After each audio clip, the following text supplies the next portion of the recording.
कौम को अब आप भ्रमित करना चाहते हैं, बार बार उस कौम को जिसने भारत की स्वतंत्रता की लड़ाई लड़ी है, उस कौम को जिसने 1857 में उन्होंने मंगल पांडे के साथ उन्होंने अपनी शहादत दी। अब उस कौम पर आप दाग लगाना चाहते हैं जिसमें लगभग 2 लाख उलेमा शहीद हुए। आप उस कौम पर दाग लगाना चाहते हैं जिन्होंने भारत छोड़ो आंदोलन में हमारा साथ दिया।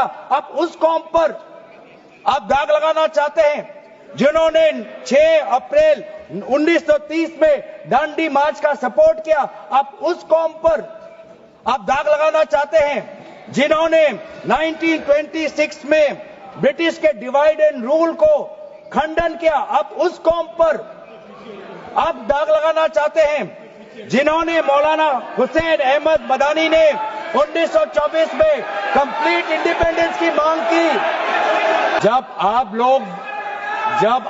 लोग भारत छोड़ो आंदोलन का समर्थन नहीं कर रहे थे, उस कौम ने भारत छोड़ो आंदोलन का समर्थन किया। जब आप लोग अंग्रेजों को मर्सी पिटीशन लिख रहे थे, वो माल्टा में 3 साल और इजिप्ट में उन्होंने शहादत दी। आप किस कौम पर दाग लगाना चाहते हो जिन्होंने 1924 में जिन्ना के 2 नेशन की थियरी को पूरी तरीके से नकारा? आप उस कौम पर लगा रहे हो। सर यही है इनका डिवाइड एंड रूल। यही है इनका डिवाइड एंड रूल। बहुत लोग पूछते हैं सर हमारा राष्ट्रवाद क्या है? सर हमारा राष्ट्रवाद, nationalism for us is being United in our shared love for our Bharat Mata and the mutual respect for her culture, language, dress, food and religion. It is the love for our national flag, the Tiringa, जिसकी सम्मान आपने नहीं की थी. It is the sacrifice of the Indian freedom movement, जिसमें आपने भाग नहीं लिया.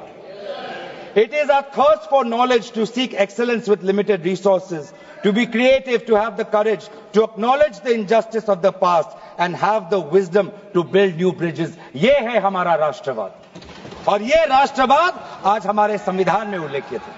तो सर बार बार ये सरकार कहती है ये माइनॉरिटीज के पक्ष में है, लेकिन जब अमेरिका से माइनॉरिटी कमीशन का रिपोर्ट आता है कि माइनॉरिटीज के साथ नाइंसाफी होती है तो इनको दुख होता है.